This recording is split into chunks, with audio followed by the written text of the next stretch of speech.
Alors bienvenue dans ce nouveau récap qui va être entièrement consacré aux retraites.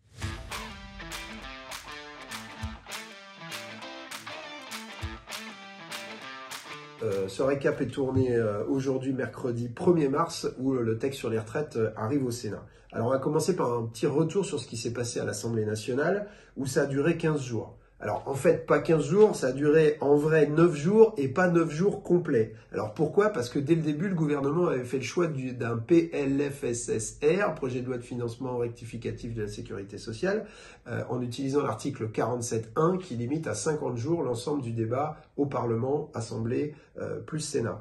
Par ailleurs, ils ont refusé, d'ailleurs avec l'appui du Rassemblement national, de décaler la niche du PS qui tombait en plein milieu, donc ça nous a fait perdre une journée de débat sur les retraites, et puis ils ont refusé d'ouvrir la séance le week-end. Voilà, on s'est retrouvé avec 9 jours pour débattre d'un texte qui impose quand même 2 ans de plus de vie au travail pour tout le monde.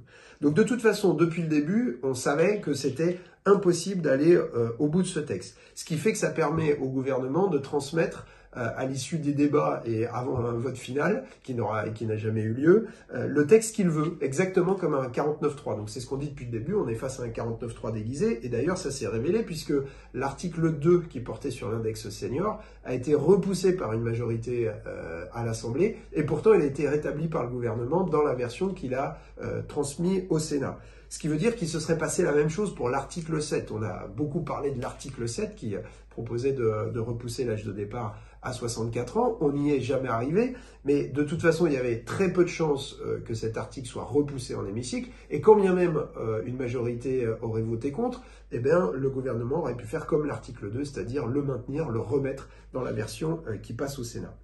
Quelle a été la stratégie de la France insoumise pendant ces 2 semaines?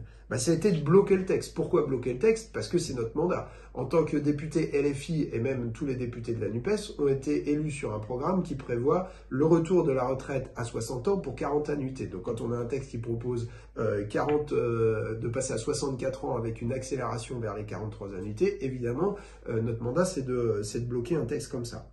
Ça nous a permis de révéler tout un tas d'enfumage du gouvernement. Je vais prendre 2 exemples.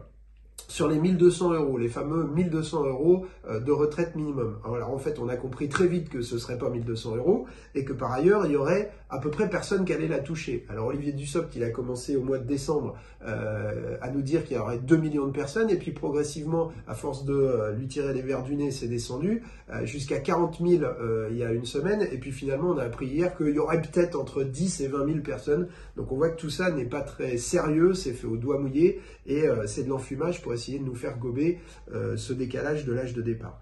Deuxième enfumage qu'on a révélé, c'est celui sur les carrières longues, puisque on a appris finalement qu'en fonction de l'âge auquel on aura commencé à travailler, 16 ans, 17 ans, 18 ans, 19 ans, eh bien ce sera peut-être une année, une fois ce sera 43 annuités, une autre 44 annuités, puis on descend à 43, puis on remonte à 44, bon, tout ça n'a pas de sens, et c'est le pilonnage qu'on a fait qui a permis de le révéler.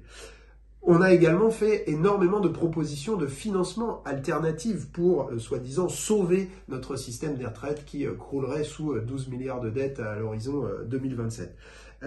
Toutes ces propositions de financement qui évitent en fait de repousser l'âge de départ à 64 ans et donc qui rendent caduque complètement l'article 7. Donc là aussi, il n'y a pas de raison de discuter de l'article 7 si on avait voté nos solutions de financement alternatives. Malheureusement, ni la minorité présidentielle, ni le groupe LR, ni le Rassemblement national n'ont voté nos amendements de financement alternatif. Dernière chose, ça a permis de révéler tous ces débats qu'on a une loi qui est sans doute anticonstitutionnelle. Et d'ailleurs, le collègue Jérôme Guedj, socialiste, l'a dit très clairement dans l'hémicycle et continue de creuser ce sillon-là. Et si ça se trouve, on va peut-être réussir à faire tomber cette loi et qui n'a pas de fondement constitutionnel.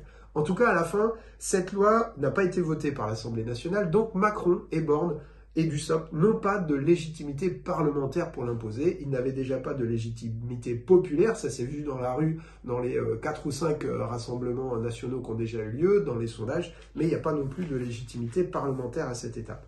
Alors là, le texte il vient de passer au Sénat. Hier en commission, il a été adopté en une journée. Autant vous dire que ça va très vite et que ça va très à droite.